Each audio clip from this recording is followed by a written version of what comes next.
গীতাঞ্জলি বিদ্যাপীঠের অষ্টম শ্রেণীর ছাত্রছাত্রীদের সকলকে জানাই এই অনলাইন ক্লাসে দেখার জন্য ধন্যবাদ।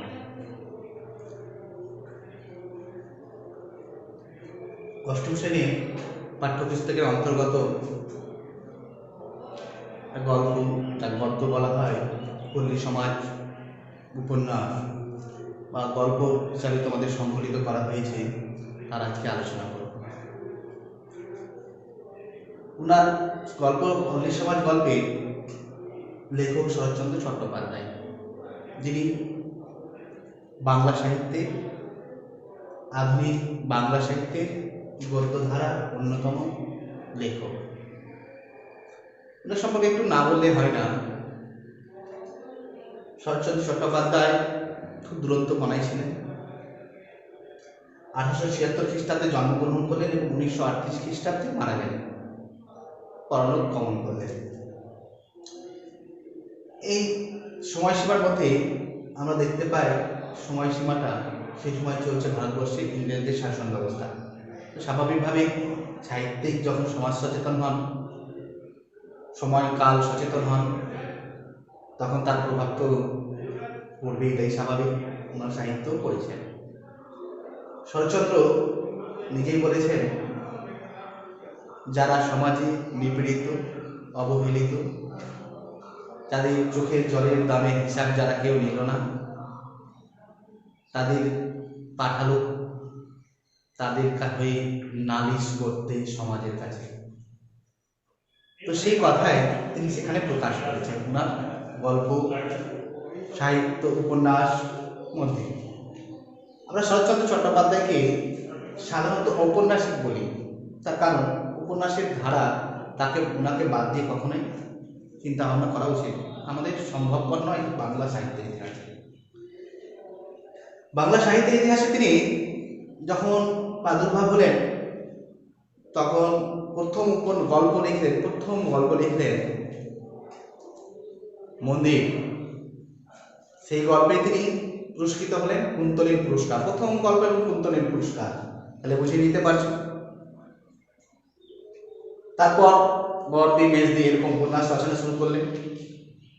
উপন্যাস পড়ে হয়তো অনেকেই যারা পাঠকরা পড়লেন, প্রকাশিত হচ্ছে পত্রিকায়, সেই সময় পত্রিকায় প্রকাশিত হতো, পত্রিকায় প্রকাশিত হলো, পাঠকরা পড়ছেন, তো মনে করছেন রবীন্দ্রনাথের লেখা কোনো পড়ছেন, উপন্যাস পড়ছেন। কিন্তু আদৌ রবীন্দ্রনাথের ছিলেন। রবীন্দ্রনাথ যখন পড়লেন তখন তিনিও অবাক হয়ে গেলেন যে এত সুন্দর লেখনী কার মধ্যে রয়েছে। তিনি চেষ্টা করলেন, মানে মনের সদিচ্ছা প্রকাশ করলেন যে তিনি হয়তো তার সঙ্গে সাক্ষাৎ করবেন। পরবর্তী রবীন্দ্রনাথের সঙ্গে সাক্ষাৎ হয়েও ছিল। সেই শরৎচন্দ্র চট্টোপাধ্যায় উপন্যাস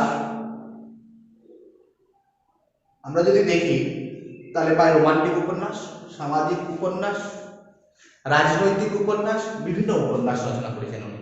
বিভিন্ন ধরনের উপন্যাসিক ভাগ বিভিন্ন।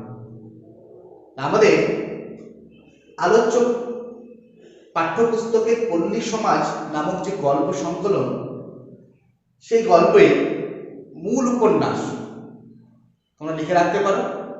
মূল অথবা উৎস যাকে বলা হয় পল্লী সমাজ নামক উপন্যাস থেকে। এটা আমাদের পাঠ্যপুস্তকে যারা পড়েছেন সংকলিত হয়েছে সংকলকরা, ওনারাই পাঠ্যর নাম লিখেছিলেন পল্লী সমাজ। এই পল্লী সমাজ উপন্যাসটা প্রকাশিত হয়েছে 1916 খ্রিস্টাব্দে। তা আমরা যখনই কোনো গল্প, কবিতা, কোনো কিছু পড়ি, তখন তার নামকরণটা কিন্তু খুব গুরুত্বপূর্ণ বিষয়। কারণ নামকরণের মধ্যে প্রথমেই আমরা পেয়ে যাই যে নামকরণের মধ্যে দিয়ে লেখক কি বলতে চেয়েছেন, তার বিষয়, ভাব, বস্তু সম্পর্কে আমরা মোটামুটি রকমভাবে ধারণা করে নিই।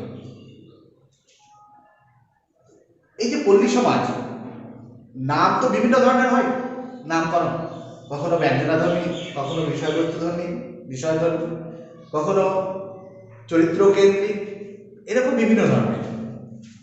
আমাদের পল্লী সমাজ উপন্যাসটা সমাজ উপন্যাসে বিষয়ের উপর নির্ভর করে নামকরণ করা হয়েছে।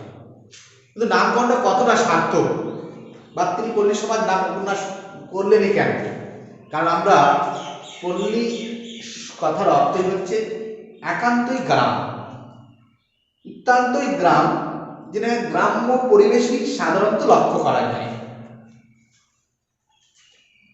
সেই গ্রাম্য পরিবেশের কথা বলা হচ্ছে এবং গ্রাম্য পরিবেশে যে সমাজ ব্যবস্থা প্রচলিত রয়েছে সেই সব ব্যবস্থাপনাকে বলা হচ্ছে সমাজ।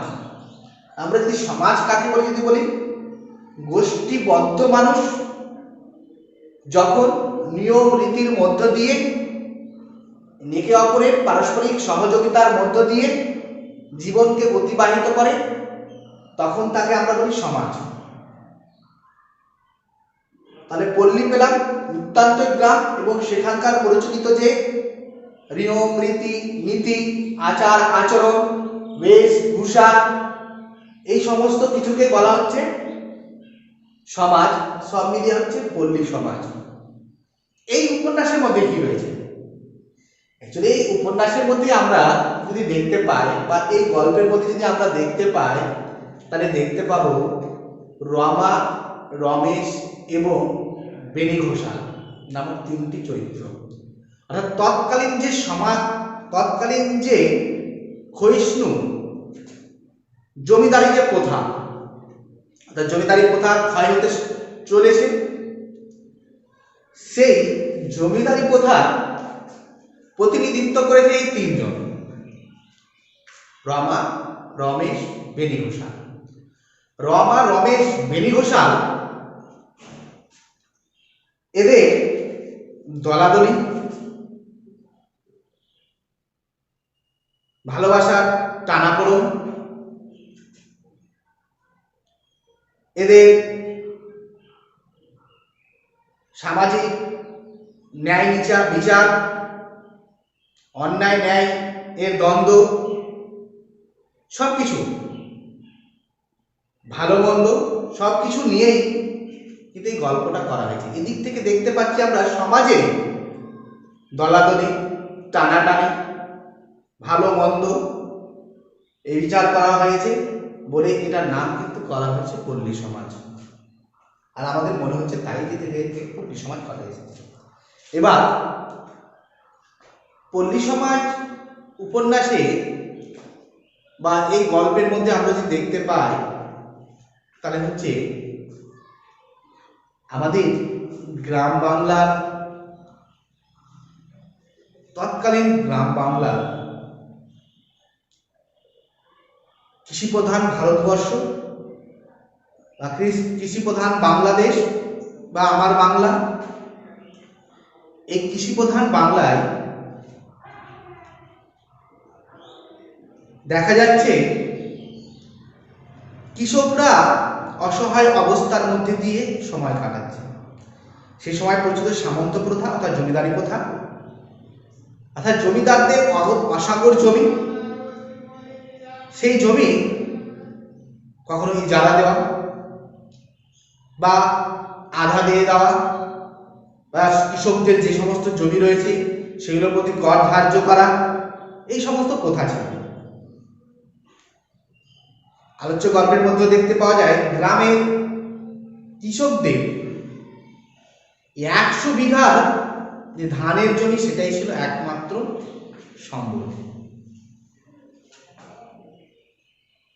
সেই ধানের জমি একমাত্র সম্বল হচ্ছে 100 বিঘা জমি, যে ধানের জমি তাই হচ্ছে একমাত্র সম্বল। তা কিন্তু টানা কয়েকদিন বৃষ্টি হওয়ার পরে, শান্ত বৃষ্টি হওয়ার পরে সব ডুবে যায়। ধান ঘরে আসবে, ধান ধরেছে অর্থাৎ গাছে ধান ধরেছে, এবার সমস্ত জমি যখন জল নিকাশ হচ্ছে না, সমস্ত ধান তো নষ্ট হয়ে যাবে। তারপরে গোটা বছর গ্রামের মানুষরা না খেয়ে হয়তো থাকতে হবে। তার জন্য তারা দুশ্চিন্তিত হয়ে পড়েছে। পরে রমেশের কাছে এসে উপস্থিত হয়েছে। তারা রমেশের কাছে নিবেদন করেছে যে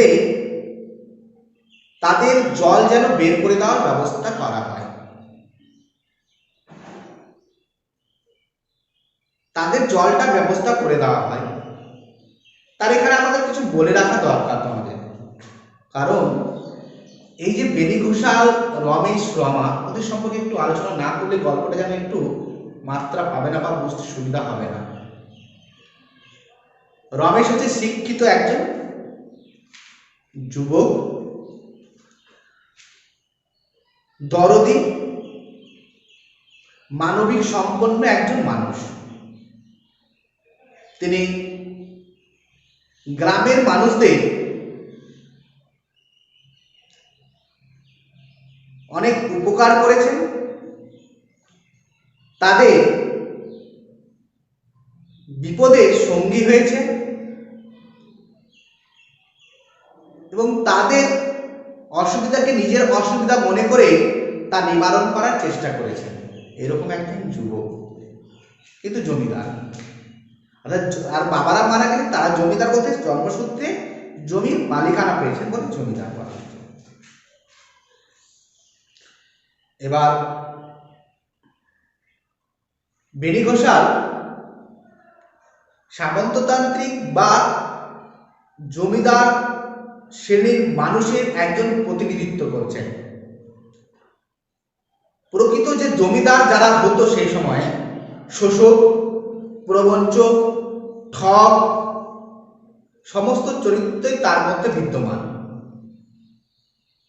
অর্থাৎ যে কৃষকরা রয়েছে, গ্রামের যে মানুষরা রয়েছে, তাদেরকে শোষণ করা, পীড়ন করা, তাদের কষ্টের মধ্যে দেখে নিজের প্রসন্ন বোধ করা, এই সমস্ত মানসিকতা মানুষ কি করে রক্ত চুষে খেতে পারা যায় তার সমস্ত গুণই সেখানে রয়েছে।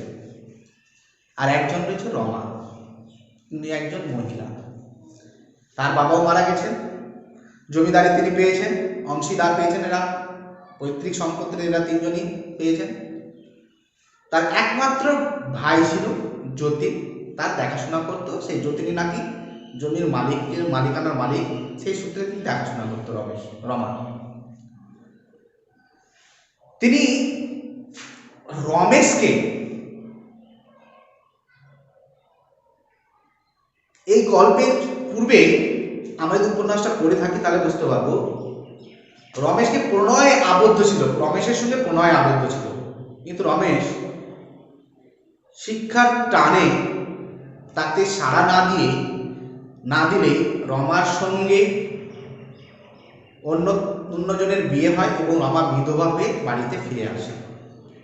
তার জন্য তার যে প্রতিহিংসা রমেশের প্রতি, সেই প্রতিহিংসাকে আমরা লক্ষ্য করি এই গল্পের মধ্যে।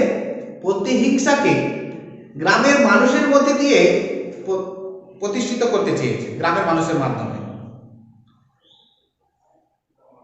একদিকে তার মনটা দরদি, কিন্তু রমেশের প্রতি প্রতিহিংসা পরায়ণ হয়ে সে বিরূপ আচরণ করছে, এরকম একটা চরিত্র।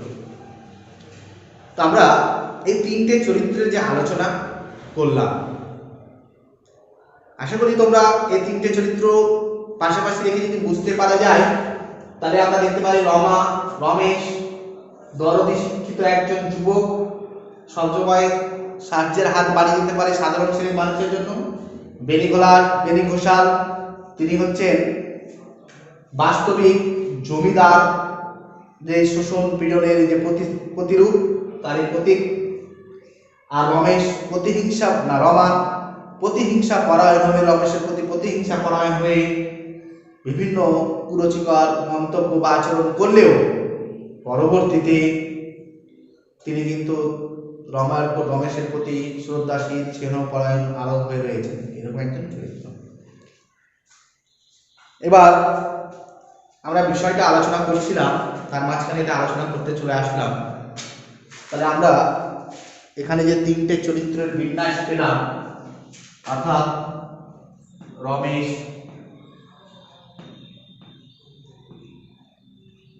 বেনি,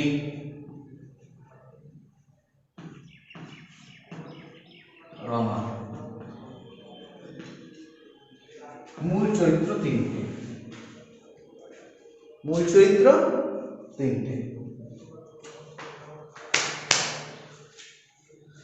দেখো,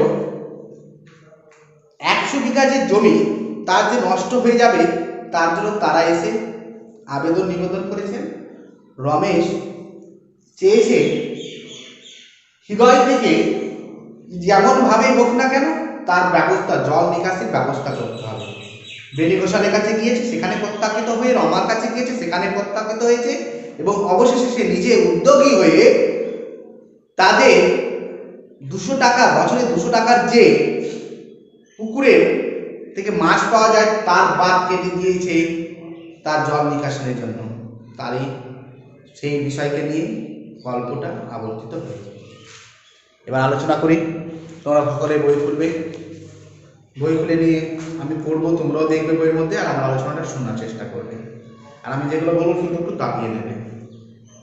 2 দিন অবিশ্রান্ত বৃষ্টিপাত হইয়া অপরাহ্ন বেলায় একটু ধরন হইয়াছে। তাহলে সাধু ভাষায় লেখা, গল্পটা সাধু ভাষায় লেখা হয়েছে। আমরা এখানে জানি সেই সময় সাধু ভাষায় গল্প রচনা করা হতো। আমরা ভাষাকে দেখুন, লেখ্য ভাষাকে 2 ভাগে ভাগ করি, সাধু এবং চলিত। এটা সাধু ভাষায় লেখা।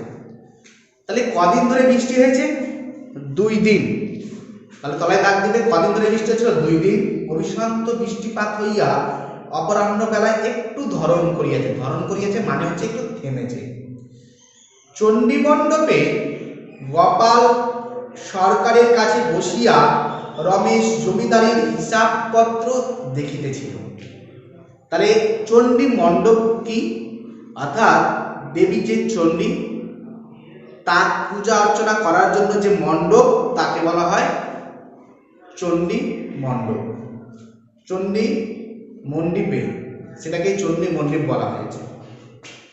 তাহলে চণ্ডী মণ্ডপে গোপাল সরকারের কাছে, গোপাল সরকার কে ছিলেন? রমেশের জমিদারের হিসাবপত্র লিখে রাখতেন। 6 মাস পর অথবা বছরের অন্তে হিসাবপত্র নিত। তাহলে গোপাল সরকারের কাছে বসিয়া রমেশ জমিদারি হিসাবপত্র দেখিত। অকস্মাৎ প্রায় 20 জন কৃষক আসিয়া কাঁদিয়া পড়িল, ছোট বাবু এ যাত্রা রক্ষা করুন। তাহলে এখানে বলছে 20 জন, তলায় দাগাবে কতজন? 20 জন। 20 জন কৃষক। কতজন কৃষক এসেছিল? তাহলে 20 জন। কার কাছে এসেছিল? রমেশের কাছে। তাকে কি নামে সম্বোধন করা হয়েছে? ছোট বাবু। এই যাত্রা রক্ষা করুন, আপনি না বাঁচালে ছেলেপুলের হাত ধরে আমাদের পথে ভিক্ষে করতে হবে। তারা বাঁচার আকুতি নিয়ে রমেশের কাছে উপস্থিত হলো। সেই রমেশের কাছে উপস্থিত হওয়া এসে আবেদন জানিয়েছে তাদেরকে যেন রক্ষা করা হয়। কিন্তু রমেশ অবাক হইয়া কহিল, ব্যাপার কি? অর্থাৎ রমেশ একটু বুঝতে পারলো না ব্যাপারটা। সে একটু অবাকের সুরে বলল, ব্যাপারটা কি? চাষিরা কহিল, 100 বিঘে মাঠ ডুবে গেল, জল বার করে না দিলে সমস্ত ধান নষ্ট হয়ে যাবে বাবু, গায়ে একটা ঘরও খেতে পাবে না। তাহলে বলছে চাষিরা কহিল 100 বিঘের মাঠ। তাহলে কত বিঘে বলছিলাম? 100 বিঘের মাঠ। তাহলে বিঘে 100 বিঘের মাঠ, তাহলে 1 বিঘা বিঘে সমান 20 কাঠা। আমরা বর্তমানে কাঠা হিসাবে ধরি, তার জন্য আমরা কাঠা হিসাব করে দেখালাম। তাহলে 100 বিঘা, তাহলে বুঝে মনে না কত ধান হতে পারে? তাহলে বলছে 100 বিঘের মাঠ ডুবে গেলে জল বার করে না দিলে সমস্ত ধান নষ্ট হয়ে যাবে বাবু, গায়ে একটা ঘর। অর্থাৎ সেই 100 বিঘার উপরে সেই সাধারণ কৃষক শ্রেণীর মানুষেরা তার উপর নির্ভর করেছিল। সেই নির্ভরের উপর তারাই যখন জলে ডুবে গেছে মরিয়া হয়ে সেই বিঘে জমিকে কি করে বাঁচানো যায়, মানে রক্ষা করা যায় ধানকে, তার তাগিদে তারা কিন্তু তার রমেশের কাছে এসে উপস্থিত হয়েছে। কথাটা রমেশ বুঝিতে পারিল না, তলায় দাঁড়াবে, কথাটা রমেশ বুঝিতে পারিল না। তাহলে কোন কথাটা? অর্থাৎ তারা কৃষকরা হঠাৎ উপস্থিত হয়ে 100 বিঘা ধানের যে জমি বলছে সেটা কোনো কিছুই সে বিশ্বাসটা বুঝে উঠতে পারছে না। কারণ আমি আগে বলেছি যে শিক্ষিত পড়াশোনার জন্য বিদেশে গিয়েছিলেন বা বাইরে পড়াশোনার জন্য গিয়েছিলেন, তার বাবা মরে যাওয়ার পরে তিনি কি এসেছেন, গ্রামে এসেছেন এবং জমিদারি দেখাশোনা করছেন, তাহলে তার সমস্ত কিছু জানার কথা নয়, তার জন্য সেই ব্যাপারটা বুঝে উঠতে অতটা পারছে না। গোপালদার তাহাদের দু একটা প্রশ্ন করি, অর্থাৎ গোপাল সরকার যেহেতু গ্রামের আদি বাসিন্দা এবং তার বাবার কাছ থেকে তিনিও কি করে এসেছেন, এই হিসাবপত্রে নিয়ে এসেছেন, রেখে রেখেছেন, তাহলে জমিদারি বিষয়টা তিনি ভালোভাবে বোঝেন বলে বা পরিচিত রয়েছেন বলে তিনি দু একটা প্রশ্ন করিয়া ব্যাপারটা রমেশকে বুঝাইয়া দিল। এগুলো রমেশকে এবার ব্যাপারটাকে বুঝিয়ে বলল। কি বললো ব্যাপারটা? 100 বিঘার মাটি এই গ্রামের একমাত্র ভরসা, তলায় দাগাবে, এই গ্রামের একমাত্র ভরসা কি ছিল? 100 বিঘার মাঠ। সমস্ত চাষিদেরই কিছু কিছু জমি তাহাতে আছে, অর্থাৎ সেই মাঠে কিছু কিছু জমি সেখানে রয়েছে, সমস্ত গ্রামে যত চাষি আছে সকলেরই রয়েছে। ইহার পূর্বধারে সরকারি প্রকাণ্ড বাঁধ, পূর্ব দিকে কি রয়েছে তাহলে? তাহলে দাগাবি, পূর্বধারে সরকারি প্রকাণ্ড বাঁধ, পশ্চিম ও উত্তর ধারে উঁচু গ্রাম, পশ্চিম দিকে আর উত্তর দিকে উঁচু গ্রাম রয়েছে। তাহলে কোন দিকটা বেঁচে থাকলো? দক্ষিণ দিক। শুধু দক্ষিণ ধারের বাঁধটা ঘোষাল ও মুখুজ্জদের। তাহলে দক্ষিণ দিকের বাঁধটা কাদের ছিল? ঘোষাল আর মুখুজ্জদের। তাহলে ঘোষাল আর মুখুজ্জ বলতে আমি যে বললাম ঘোষাল পরিবার এবং মুখুজ্জ, তাদের বাবারা রমেশ, রমা আর বেনি ঘোষাল, তাদের বাবাদের কথা বলা হচ্ছে, তাদের বংশের কথা। ঘোষাল পরিবার এবং মুখুজ্জ পরিবার তারা মরে যাওয়ার পরে তিনজন পেয়েছে যে কি করে তারা এই সমস্ত জমি অধিকার মানে মালিকানা পেয়েছে এবং জমিদারি দেখাশোনার দায়িত্ব পেয়েছে। এই দিক দিয়ে জল নিকাশ করা যায় বটে, কিন্তু বাঁধের গায়ে একটা জলার মতো আছে। জলা মানে ডোবা, অর্থাৎ পুকুর যাকে বলা হচ্ছে। বৎসরে 200 টাকার মাছ বিক্রি হয় বলিয়া জমিদার বেনিবাবু তাহা কড়া পাহারায় আটকাইয়া রাখাইছেন। তাহলে কি বলছেন? 200 টাকার মাছ। তাহলে এই জলায় বছরে কত টাকার মাছ পাওয়া যায়? 200 টাকার মাছ। আর সেই জলাশয়ের ভাগ কাঁধে রয়েছে তিনজনের, রমা, রমেশ আর বেনি ঘোষাল। সেই বাঁধটা যে কাটবে গ্রামের মানুষরা সেটা নিশ্চিত ছিল বেনি ঘোষাল, অর্থাৎ সেই যে জমিদার তারই একটা যে প্রমাণ এখানে, সেই তৎকালীন শোষক শ্রেণী যে জমিদার তারই একটা প্রমাণ। অর্থাৎ তিনি কি করলেন? সেখানে আগে থেকে পাহারাদার লাগিয়ে দিয়েছেন। চাষিরা আজ সকাল হইতে তাহাদের কাছে হন্তা দিয়া পড়িয়া পা হাত ধরে পড়েছিল থাকিয়া এই মাত্র কাঁদিতে কাঁদিতে উঠিয়া এখানে আসছে। তারা এগিয়েছে কিন্তু সেখান থেকে কোনো কাজ হয়নি বলে, ঠিক আছে, সকাল থেকে এসে তার কাছে পড়েছিল কিন্তু কাজ হয়নি বলে তারা দুপুর বেলায় এই মাত্র তার কাছে এসেছে। রমেশ আর শুনিবার জন্য অপেক্ষা করিল না, দ্রুত পদে প্রস্থান করিল। প্রস্থান করলে মানে যাওয়া, দ্রুত পদে, অর্থাৎ খুব তাড়াতাড়ি। অর্থাৎ এই গরিব শ্রেণীর মানুষদের, এই চাষিদের বেদনা তার হৃদয়কে মোচড় দিয়েছে। সে আর স্থির থাকতে পারেনি, সে সৎক্ষণাৎ উঠে গিয়ে দ্রুত স্বরে গতিবেগে সে প্রস্তাব গিয়েছে কার কাছে? রাখে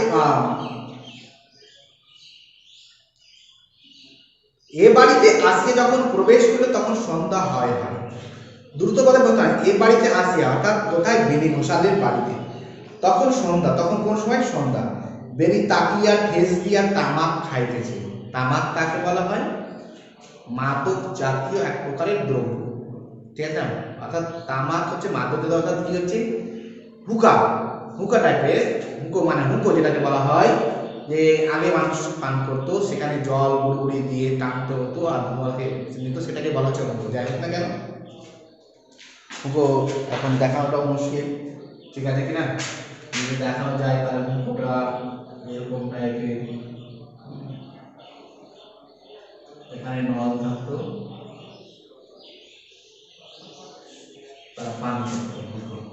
ঠিক আছে না? এখানে তামাক রেখে দিত, তামাক তামাক থাকতো এই জায়গাটাতে, তামাক থাকতো, এখানে জল রাখতো, আগুন রাখতো, মদ দিয়ে পান করতো, গুড়গুড়ি দিত, এটাকে বলা হচ্ছে হুঁকো। ঠিক আছে না? কি বলা হচ্ছে কি? হুঁকো। তাহলে বলছে তামাক ঠেস দিয়া, তামাক না তাকিয়া ঠেস দিয়া, তাকে মানে বালিশ, বালিশ বালিশ ঠেস দিয়া তামাক খাইতে এবং তার কাছে হালদার মশায় বসিয়া আছেন। বোধ করি এই কথাই হইতেছিল। রমেশ কিছুমাত্র ভূমিকা না করিয়াই কহিল, জলার বাঁধ আটকে রাখলে তো আর চলবে না, এখনই সেটা কাটিয়া দিতে হবে। বেনে হুকাটা হালদারের হাত দিয়া মুখ তুলিয়া বলল, কোন বাঁধটা? প্রশ্ন করছে। রমেশ উত্তেজিত হইয়া আসিয়াছিল, ক্রুদ্ধ ভাবে কহিল, জলার বাঁধ। আর কটা আছে বর্দা? অর্থাৎ বর্দা বলে শুরু কথা। তাহলে আমরা বুঝতে পারছি রমেশের থেকে বড় ছিল বেদবসা। না কাটলে সমস্ত গ্রামের ধান হেরে যাবে। হেরে যাওয়া কথার অর্থ হচ্ছে নষ্ট হয়ে যাওয়া। তাহলে হেরে যাওয়া কথার অর্থ কি? হেরে মানে নষ্ট হয়ে যাওয়া।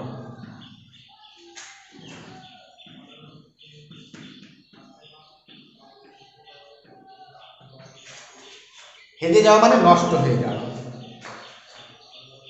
তাহলে হচ্ছে হেরে যাবে, জল বার করে দেবার হুকুম দিন, মানে আদেশ করেন। বেনি বলল, এর সঙ্গে 200-300 টাকার মাছ বেরিয়ে যাবে, খবরটা রেখেছ কে? এ টাকাটা দেবে কে? চাষারা না তুমি?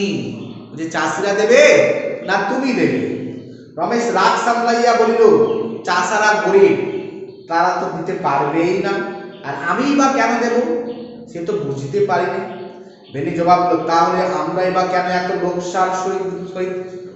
লোকসান করতে যাব? সে তো আমি বুঝতে পারিনি। অর্থাৎ রমেশও যখন মরিয়া হয়ে আছে যে কি করে সেই চাষ রক্ষা করা যায় জমিটা, সেটা বুঝতে পেরেছে বেনি ঘোষাল। আর তার জন্য তার কাছ থেকে হয়তো লোকসানটা আদায় করে নিতে চাইছে। সেটার জন্য হয়তো বলতে পারে লোকসানটা কেন সইবে। একদিক থেকে কি করে যে কেন লোকসান সইবে, তার সত্ত্বেও যদি আমরা মানুষ হয়ে থাকি, তাহলে তো আমরা এই 100 টাকা 200 টাকা তো কোনো ব্যাপারই নয়। যদি 3 ভাগে ভাগ করে 200 টাকা, তাহলে কত করে পড়বে? না করেও তো ধরে নাও 80 টাকার মতো করে পড়বে। 80 টাকাও পড়বে না, মানে 70-65 টাকা করে পড়বে হয়তো। এইটুকু টাকাটাতে কি হবে? মানুষ কত বেঁচে যাবে, কিন্তু না, সেটা তাদের কাছে বড় কথা না, জমিদার কিন্তু তারা। বলছে বেনি, রমেশ রাগ সামনে বলল, চাষারা গরিব, তারা? হ্যাঁ। বেনি জবাব দিল, তাহলে আমরা এবার কেন এত লোকসান করতে যাবো তা বুঝতে পারিনি। হালদার দিকে তাকিয়ে বলল, ক্রু এমনই করে ভাই আমার জমিদারি রাখবে?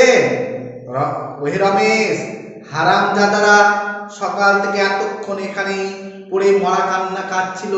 অর্থাৎ মরা কান্না, অর্থাৎ অনেক আবেদন নিবেদন করেছে। আমি সব জানি। তোমার সদরে কি দারোয়ান নেই? অর্থাৎ দারোয়ান কাদের বলা হয়? অর্থাৎ সেই সময় লাঠিয়া, অর্থাৎ লাঠি নিয়ে পাহারাদার থাকতো। অর্থাৎ জমিদারদের পাহারাদার থাকতো, লাঠিয়াল থাকতো। তার বলে তারা কিন্তু অনেক জমি নিজের দখলে করত। তাদেরকে বলা হচ্ছে পাহারাদার বা লাঠিয়াল। তাহলে বলছে পাহারাদার নেই, দারোয়ান নেই, তার পায়ে নাগরাজ তো নেই। নাগরাজ তো আভিজাত্যের পরিচয়, অর্থাৎ সেটা দেখে যেন ভয় পাবে এরকম একটা বিষয়। সামনের দিকে উল্টো ভাবে থাকবে, নলটা থাকবে, এটাকে বলছে নাগরাজ তো নেই। যাও ঘরে গিয়ে সেই ব্যবস্থা করো গে, জল আপনি কেস হয়ে যাবে বলিয়া বেনি হালদারের সঙ্গে একযোগে হি হি হি করিয়া নিজের রসিকতায় নিজেই হাসিতে লাগিল। রমেশ আশ্চর্য করিতে পারিল না। রমেশের অসহ্যের কারণ কি? তাহলে দেখা যাবে এখানে প্রশ্ন হয়, রমেশের অসহ্যের কারণ কি ছিল? কারণ একে তো 100 বিঘা জমি নষ্ট হয়ে গেছে, জলে ডুবে যাচ্ছে, তার ফসল নষ্ট হয়ে যেতে পারে। তার জন্য বেনির কাছে এসে কৃষকরা সকাল থেকে এসে পড়েছিল, তার কোনো ব্যবস্থা করেনি। তারপর বেনি ঘোষা রমেশের কাছে উপস্থিত হয়। রমেশ তৎক্ষণাৎ উদ্যোগী হয়ে বেনির কাছে এসেছে তার নিবারণ করার জন্য। কি করে সেই ব্যবস্থা করা যায়, জল নিকাশ করা যায়, সেটা তো না করে বরঞ্চ তাকে আরো বলা হচ্ছে যে কি জমিদারি কি করে রত্নদাতা শিক্ষা দিচ্ছে, এটা কোনো রকম ভাবে রমেশ ভালোভাবে নিতে পারেনি বলে সে কি হয়েছে সহ্য করতে, তার সেটাকে সে সহ্য করতে পারছে না। তথাপি তারপরে আবার হাসছে, এত নির্লজ্জ হলে এতটা হাসা যায়, তার জন্য সেই বিষয়টাকে সে সহ্য করতে পারে। তথাপি সে প্রাণ করে নিজেকে সংবরণ করে, তারপরেও যেহেতু কাজটাকে হাসিল করতে হবে তারপরে নিজেকে সংবরণ করলো, যতই রাগ হোক না কেন করিয়া বিনীতভাবে বলিল। ঠিক আছে না, বিনীতভাবে কি বলছে, ভেবে দেখুন। কি ভেবে দেখবে, বর্দা আমাদের 3 ঘরে 200 টাকা লোকসান বাঁচাতে গিয়ে গরিবদের সারা বছরের অন্ন মারা যাবে। কেমন করে হোক 5-7 হাজার টাকা তাদের ক্ষতি হবে, যেমন করে হোক 5-7 হাজার টাকা ক্ষতি। বেনি হাতটা উল্টাইয়া বলিল, হলে হলে হলো, ব্যাপারটা এরকম, হলে হলো, তাদের 5,000ই যাক আর 50,000ই যাক, আমার গোটা সদরটা কোপালেও তো 2 পয়সা বার হবে না। মানে তার সদর অর্থাৎ সেখানে মাথা উনি দিয়ে পড়ে থাকলেও 2 টাকাও বা 2 পয়সা সেখান থেকে বের করা যাবে না, হবে না, পয়সা বার হবে না, যে ও শালাদের জন্যে 200 টাকা উড়িয়ে দিতে হবে। রমেশ চেষ্টা করিয়া বলল, এরা সারা বছর খাবে কি? তারপর শেষ চেষ্টা হচ্ছে সারা বছর খাবে কি, যেন ভারী হাসির কথা, এটা না ভারী হাসির কথা। সে বলছে, বেনি একবার এপাস একবার এপাস আর একবার ওপাস, একবার এপাস একবার হেলিয়া করি, যেন হাসে না আমরা যখন একটা হাসি হতো তখন হা করে হাসি, যখন তখন এদিকে হেলি একবার ওদিকে হেলি, ওরকম বিষয়। বলছে এপাস ওপাস হেলিয়া তুলিয়া মাথা নাড়িয়া হাসিয়া থুতু ফেলিয়া শেষে স্থির হইয়া করিল, খাবে কি? খাবে কি? দেখবে বেটারা, যে যা যদি বন্ধ থেকে আমাদের কাছে টাকা ধার করতে ছুটে আসবে। ভাইয়া মাথাটা একটু ঠান্ডা করে চলো। কর্তারা অর্থাৎ আমার ওনার বাবারা এমনই করে বাড়িয়ে গুছিয়ে যে এক আধটুকু উচ্ছিষ্ট ফেলে গেছে, মানে যে জমিটুকু বয়ে গেছে সেটুকু উচ্ছিষ্ট ফেলে গেছে, এই আমাদের নেড়ে ছেড়ে, অর্থাৎ এরকম ভাবে কাজ না করে তারা আমরা খাবো কি, এভাবে নেড়ে চেড়ে গুছিয়ে গেছে খেয়ে দিয়ে আবার ছেলেদের জন্য রেখে যেতে হবে। ছেলেদের জন্য কি করতে হবে? আবার রেখে যেতে হবে। ওরা খাবে কি? ধার খরচ করে খাবে, নইলে আর বেটাদের ছোট লোক বলছে কেন, নাহলে ওদের ছোট লোক কেন বলছি আমরা? ঠিক আছে, এমনটা বেনি ঘোষালের মন্তব্য। ঘৃণায় লজ্জায় ক্রোধে কবির রমেশের চোখ মুখ উত্তপ্ত হইয়া উঠিল, তালে লাগাবে। ঘৃণায় লজ্জায় ক্রোধে রমেশের চোখ মুখ উত্তপ্ত হইয়া উঠিল। রমেশের এরকম অবস্থা হওয়ার কারণ কি? তাহলে বলবে যে আমি কিছুক্ষণ আগে আলোচনা করলাম যে তোমাদের 2 দিন অবিশ্রান্ত বৃষ্টিপাত হওয়ার পর সমস্ত জমি হওয়ার বৃষ্টি যখন থেমেছে, 100 বিঘা সমস্ত জমি, এখানে কৃষকদের জমি রয়েছে, এই সমস্ত জল বের করা যাবে না, যাচ্ছে না। আর যদি জল না বের করা যায় তাহলে সমস্ত ফসল নষ্ট হয়ে যাবে, সারা বছর না খেয়ে মরতে হবে কৃষকদেরকে। এই কথা শোনার পর রমেশ বেনি ঘোষালের কাছে গিয়ে নিবেদন করেছে যেন সেই বাঁধটা কেটে দেওয়ার কথা, কিন্তু তাতেও কি হয়েছে, বাঁধ কাটতে রাজি হয়নি, বরঞ্চ অপমান করেছে, নিজে তাকেও অপমান করেছে এবং কৃষকদেরকেও কটু কথা বলে অপমান করেছে। তার জন্যই বেনি ঘোষালের এইরূপ আচরণের জন্যই সে ক্রুদ্ধ ও প্রকাশ করে তার মুখটা উত্তপ্ত হয়ে উঠেছে। কিন্তু কণ্ঠস্বর শান্ত রাখিয়ে বলে, আপনি যখন কিছুই করবেন না বলে স্থির করেছেন, তখন এখানে দাঁড়িয়ে তর্ক করে লাভ নেই। আমি রমার কাছে চললুম, তার মত হলে আপনার একার মতে কিছু হবে না। বেনির মুখ গম্ভীর হইল, একটু গম্ভীর হইল, বলল, বেশ, গিয়ে দেখবে তার আর আমার মত ভিন্ন নহে, আমি যা বলবো সেটাই, অর্থাৎ তার আর আমার ভিন্ন নয়, একই, ভিন্ন নহে, ভিন্ন নয়। সে সোজা মেয়ে নয় ভাইয়া, তাকে ভুলানো সহজ নয়। আর তুমি তো ছেলে মানুষ, তোমার বাপকেও সে চোখের জলে নাকের জলে বের করে তবে ছেড়েছিল। চোখের জল এবং নাকের জলে এত পরেশানি করেছিল যে চোখ এবং নাকের জলটা একসঙ্গে যুক্ত হয়ে গেছে, এরকম বলতে চাইছে, মানে ভয়ানক পরেশানি করেছিল, মানে বিপদের মধ্যে ঠেলে দিয়েছিল। কি বলছো খুড়ো, বলো খুড়ো। খুড়োর মতামতের জন্য রমেশ কৌতূহল ছিল না। বেনির এই অত্যন্ত অপমানকর প্রশ্নের উত্তর দিবার তাহার প্রবৃত্ত হইল না, নিরুত্তরে বাহির হইয়া গেল। প্রাঙ্গণে তুলসী মূলে সন্ধ্যা প্রদীপ দিয়া প্রণাম সাঙ্গ করিয়া রমা মুখ তুলিয়া বিস্ময়ে অবাক হইয়া গেল। রমা মুখ তুলিয়া বিস্ময়ে অবাক হইয়া গেল, তাই দাঁড়াবে, এটাও দাঁড়াবে।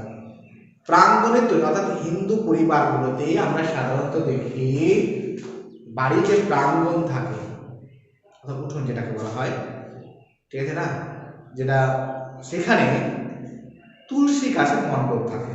তুলসী গাছ থাকে, সেটাকে দিয়ে মাটি দিয়ে বাঁধাই থাকে বা ইট দিয়ে বাঁধানো থাকে, ইট সুরকি দিয়ে সেটাকে সুন্দর করে বাঁধে দেওয়া হয়। সেখানে তারা প্রতি সন্ধ্যা সকালে তারা সাধারণত কী করে, সেখানে তুলসী মণ্ডপে জল দান করে এবং সেখানে পুজো দান করে, সন্ধ্যাকে আনন্দ জানায়।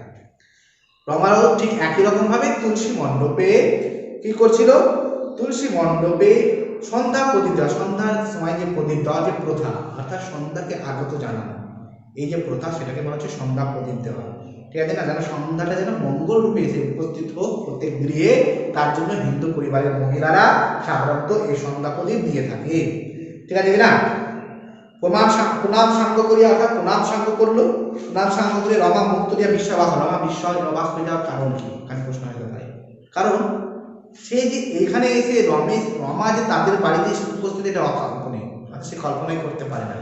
কিন্তু সন্ধ্যাতে সে তুলসী মণ্ডপে পুজো করে সে যখন উঠে তৎক্ষণাৎ সঙ্গে সঙ্গে সে দেখতে পাচ্ছে রমেশকে, তার জন্য রমেশকে এরকমভাবে আকস্মিকভাবে উপস্থিতি দেখে সে অবাক হয়ে গেছে। ঠিক সম্মুখে রমেশ দাঁড়াইল, তাহার মাথা আঁচল গলায় জড়ানো, আঁচলে জড়ানো আছে, ঠিক যেন সে এইমাত্র রমেশকে নমস্কার করিয়া তুলে, মনে হচ্ছে রমেশকে তুলব। ক্রোধের উত্তেজনায় ও উৎকণ্ঠায় মাসির এই প্রথম দিনের নিষেধ বাক্য রমেশের স্মরণ ছিল না। মানে রমার কাছে থাকতো তার মাসি, রমার মাসি রমেশকে একবার ক্রুদ্ধ মানে বাক্য বলেছিল, এমন কঠিন বাক্য যার কথা মনে আসলে হয়তো রমেশ দ্বিতীয়বার এই রমার বাড়িতে এসে উপস্থিত হতো না। কিন্তু কৃষকদের মঙ্গলের কথা স্মরণ করে, বিপদ থেকে উদ্ধার কথা স্মরণ করে মনে করে সে কিন্তু রমার কাছে এসে উপস্থিত হয়েছে সমস্ত কিছু ভুলে। তাই সে সোজা ভিতরে আসিয়া উপস্থিত হইয়াছিল। তাই সে কি করছিল, ভিতরে এসে কি হচ্ছে, সোজা উপস্থিত হয়েছিল এবং রমাকে তাদের তাই দেখিয়া নিঃশব্দে অপেক্ষা করেছিল। অর্থাৎ যেহেতু দেখছে পুজো দান করছে, সেগুলো সে অপেক্ষা করছে। দুজনের মাসখানেক পরে দেখা, কতক্ষণ পরে, মাসখানেক পরে, তাহলে অনেক মাসখানেক, 1 মাস। রমেশ কহিল, তুমি নিশ্চয় সমস্ত চুরেছ, জল বার করে দেবার জন্য তোমার মত নিতে এসেছি। রমার বিস্ময়ের ভাবটা কাটিয়ে গেল, এবার সে বিস্ময়টা কাটলো। কারণ সে মাথায় আঁচল দিয়ে দেখলো, সে কেমন করে হবে, তাছাড়া বরদার মত নেই জানে, তার একলার মধ্যে কিছুই আসে যায় না। রমা একটুখানি ভাবিয়া কইল, জল বার করে দেওয়াই উচিত বটে, কিন্তু মাছ আটকে রাখার কি বন্দোবস্ত করবেন, মাছ আটকানো কি করে যায়। রমেশ কইল, অত জলে কোনো বন্দোবস্ত করা সম্ভব নয়, এবছর যে টাকাটা আমাদের ক্ষতি স্বীকার করতে হবে, না হলে গ্রাম মারা যাবে। এটা ক্ষতি স্বীকার করবে, না হলে গ্রাম তো নষ্ট হয়ে যাবে। রমা চুপ করিয়া রহিল। রমেশ কইল, তাহলে অনুমতি দিলে, বলছে যে তাহলে অনুমতি দিলে তুমি নিশ্চয়। রমা বিধিকণ্ঠে বলে, না, অত টাকা লোকসান আমি করতে পারবো না। রমেশ বিস্ময়ে হতবুদ্ধি হইয়া গেল। এখান থেকে প্রশ্ন হয়, রমা বিস্ময়ে হতবুদ্ধি হয়ে গেল, বিস্ময় হয়ে গেল, অবাক হয়েছে, একটু বোকা বোকা মতো ভাবলা, হতবুদ্ধি হয়ে গেল, প্রতিটা যেন হরে গেল, এরকম একটা বিষয়। কেন রমেশের এরকম হয়েছিল? কারণ 100 বিঘার ধানের যে জমি জল আটকে গেছে, সেটা জলটা বের করার জন্য জমিদারের কাছে, বেনি ঘোষালের কাছে উপস্থিত হয়েছিল। বেনি ঘোষাল তাতে নারাজ হয়েছে, অর্থাৎ সে কোনো লোকসান করতে চাইছে না।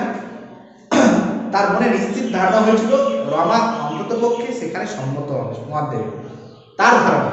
কিন্তু রমার কাছে গিয়ে উপস্থিত হয়, প্রথমে রমাও মনে করেছিল, রমা কথাবার্তাতে মনে হচ্ছিল যে সে বের করে দিতে চাইছে, কিন্তু তাতে রমাও অসম্মত হয়েছে, অর্থাৎ সে লোকসান করতে চলে গেছে। অর্থাৎ রমাকে রমেশ যেরকম ভাবে অনুমান করেছিল যে রমা এরকম ধরনের মানুষ হতে পারে না, ঠিক তার উল্টো হয়েছে। তার জন্য এরূপ আচরণ দেখে, রমার এরূপ আচরণ দেখে কিন্তু সে বিষয়ে হতবুদ্ধি হয়ে গেছিল। সে কিছুতে এরূপ উত্তর আশা করে না, বরং কেমন করে তাহার যেন নিশ্চিত ধারণা চলে যায়। এখন সে বলা হচ্ছে, রমার কাছে এরকম উত্তর আশাই করেনি, বরং কেমন করে তার নিশ্চিত ধারণা জন্মেছিল তার একান্ত অনুরোধ রমা কিছুতে প্রত্যাখ্যান করে দেবে, অর্থাৎ তার অনুরোধটা রমা রাখবে। রমা মুখ তুলিয়া বোধ রমেশের অবস্থাটা অনুভব করে কহিল, তাছাড়া বিষয় আমার ভাই, আমি অভিভাবক মাত্র। ঠিক আছে, তার ভাইয়ের নাম কি ছিল? যতীন। তার ভাইয়ের নাম লিখে রাখবে, এখানে নিচে অবশ্য আছে যতীন। বিষয়টা আমার ভাই, আমি অভিভাবক মাত্র, অর্থাৎ আমি তাহলে অভিভাবক, আমার বাবা নেই, মা নেই, আমি তার বড় দিদি, আমি অভিভাবক। রমেশ বলল, না, অর্ধেক তো মা। রমা বলিল, শুধু নামে, বাবা নিশ্চয় জানতেন সমস্ত বিষয় যতীনই পাবে, তাই অর্ধেক আমার নামে করে দিয়েছে। তাহলে তার ভাইয়ের নাম হচ্ছে যতীন। সে অর্ধেক আমার নামে দিয়ে গেছে। তথাপি রমেশ মিনতির কণ্ঠে বলে, রমা এ টাকা কটা, এ কটা টাকা, তোমার অবস্থা এদিকের মধ্যে সকলের চেয়ে ভালো, তোমার কাছে এ ক্ষতি নয়, আমি নিশ্চিত মিনতি করে জানাচ্ছি রমা, এর জন্য এত লোকের অন্য কষ্ট করে দিও না। যথার্থ বলছি, তুমি যে এত নিষ্ঠুর হতে পারো আমি তার স্বপ্নেও ভাবিনি। অর্থাৎ রমা এবং রমেশের এখানে এবার মনস্তাত্ত্বিক টানাপোড়েন দেখা যাচ্ছে। দেখো, অর্থাৎ রমা আর রমেশের যে পূর্বের যে সূত্রপাত, প্রেমের সূত্রপাত, তার যে আঘাত, তার একটা ব্যাপার দেখা বলছে পারিনি বলে যদি নিষ্ঠুর হয় তা না, অন্য যথার্থ বলছে, তুমি যে এত নিষ্ঠুর হতে পারো আমি তার স্বপ্ন ভাবিনি। এই কথা বলা মাত্র তেলে বেগুনে যেন জ্বলে উঠল রমা।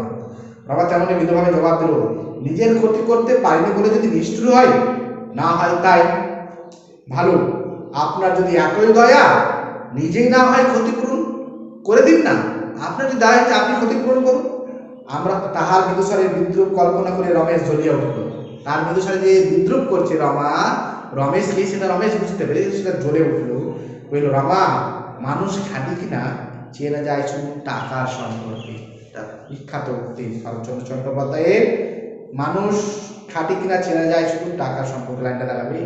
বিখ্যাত সম্পর্ক অর্থাৎ আমাদের বাবা মা, ভাই বোন, পুত্র সন্তান সন্ততি, বন্ধু বান্ধব, পাড়া প্রতিবেশী, এদের সঙ্গে যখন সম্পর্ক দেখবে অনেক ভালো অনেক ভালো, কিন্তু যখনই টাকার সম্পর্ক করতে যায় কিনা, তখন যদি সম্পর্কটা আস্তে আস্তে নষ্ট হয়ে যায়, সম্পর্কটা নষ্ট হয়ে যাচ্ছে। এই যে এই ভাবনাটা, ঠিক আছে? বলছে তার কাছে টাকা দিয়ে আগে দেখো, যত বলতে তার মানে টাকার সঙ্গে সম্পর্ক করে দেখো, বন্ধুত্ব কতদিন টিকছে, কতদিন সম্পর্কটা ভালোভাবে যাচ্ছে, টাকার সঙ্গে সম্পর্ক দেখো, তাহলে বুঝতে পারবে। এটা এই জায়গায় নাকি ফাঁকি চলে না, তাই এখানে মানুষের যথার্থ রূপ প্রকাশ পেয়ে ওঠে।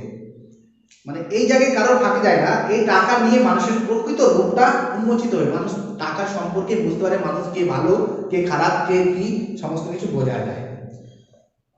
তোমারই রূপ প্রকাশ পেয়ে ওঠে, তোমারও আজ তাই করো। কিন্তু তোমাকে আমি এমন করে ভাবিনি, চিরকাল ভেবে তুমি এর চেয়ে অনেক উঁচুতে, কিন্তু তুমি তাও নও। আর তোমাকে ভাবতাম তুমি সব কিছু ঊর্ধ্বে, তোমাকে অনেক বড় রকমের মানুষ মনে করতাম, অনেক কিছু মনে করতাম, কিন্তু না, তোমাকে এখানে ভাবা ভুল, তোমাকে নিষ্ঠুর বলাও ভুল। তুমি নিজ, তুমি ছোট, অতি ছোট, তুমি নিজ মানুষ, ছোট মানুষ, জাতের মানুষ। অসহ্য বিস্ময় আমার দুই চক্ষু বিস্ফারিত করিয়া গেল, আমি কি মানুষ, তুমি অত্যন্ত নিজ হীন ও নিজ, আমি যে এত ব্যাকুল হয়ে উঠেছি সে তুমি টের পেয়েছো বলে আমার কাছে ক্ষতিপূরণের দাবি করেছো। কিন্তু বর্দাও মুখ ফুটে এই কথা বলতে পারে, পুরুষ মানুষ হয়ে তার মুখে বেঁধেছে যেটা, সেটা মেয়ে মানুষ হয়ে তোমার মুখে, স্ত্রী লোক হয়ে তোমার মুখে বাঁধিনি। আমি এর চেয়েও বেশি ক্ষতিপূরণ করতে পারি, কিন্তু একটা কথা বাজে আজ তোমাকে বলে দিচ্ছি রমা, সংসারে যত পাপ আছে, মানুষের দয়ার উপর জুলুম করাটা সবচেয়ে বেশি। আজ তুমি তাই করে আমার কাছে টাকা আনার চেষ্টা করেছো। এতদূর পর্যন্ত আজকে তারা এখানে কি বলতে চাইছে? বলতে চাইছে এখানে যে তোমাকে রমা অ্যাকচুয়ালি বোঝে যে মুখে বেঁচেছে স্ত্রী, অর্থাৎ রমেশ এতটাই আঘাত পেয়েছে রমার কাছ থেকে, কখনোই কল্পনা করেনি রমার কাছ থেকে, তার জন্য তাকে অনেক ভালো কথা বলেছে। এমনকি তিনি বলেছেন, এ কথা আজ তোমায় বলে দিচ্ছি রমা, সংসারে যত পাপ আছে, সংসারে তো বিভিন্ন ধরনের পাপ আমরা করি, সংসার বলতে এই ভব জগতের দিয়ে আমরা চলাফেরা করছি, একে বলা হচ্ছে সংসার। যে তাকে পাপ আছে, সেই পাপটা আমরা বিভিন্ন ধরনের পাপ আছে, সব থেকে বড় পাপ হচ্ছে আমি কারোর উপর দয়া করছি আর তুমি তার উপরে জুলুম করছো, এটা সব থেকে বড় পাপ। এই পাপের কখনো ক্ষমা নেই। যাই হোক না কেন, আজকে এতদূর পর্যন্তই। তোমাদের কয়েকটা প্রশ্ন আমি বলে রাখলাম, ঘৃণায় লজ্জায় করে দেখো আমার সঙ্গে উত্তর হয়ে উঠলো। এই লাইনটা দাগাবে, এখান থেকে বড় প্রশ্ন হবে, ঠিক আছে কিনা? তারপরে মুখ তুলিয়া বিস্ময় অবাক হয়ে গেল, এই লাইনটা থেকে বড় প্রশ্ন হবে। রমেশ বিস্ময় হতবুদ্ধি হয়ে গেল, এই লাইনটা দাগাবে, এখান থেকে 5 মার্কের 3 মার্কের প্রশ্ন হবে, বা 5 মার্কের বা 2 মার্কে দেখে নেবে, পড়বে। রমা কাটি মাছ কিনা টাকা সম্পর্কে এখান থেকে প্রশ্ন হবে, এটা পড়া দ্বারা থাকলো এখানে, ঠিক আছে? তারপরে এখানে বলছি সহ্য হয়েছিল, থাকলো, পড়ে আসবে। ধন্যবাদ সকলকে।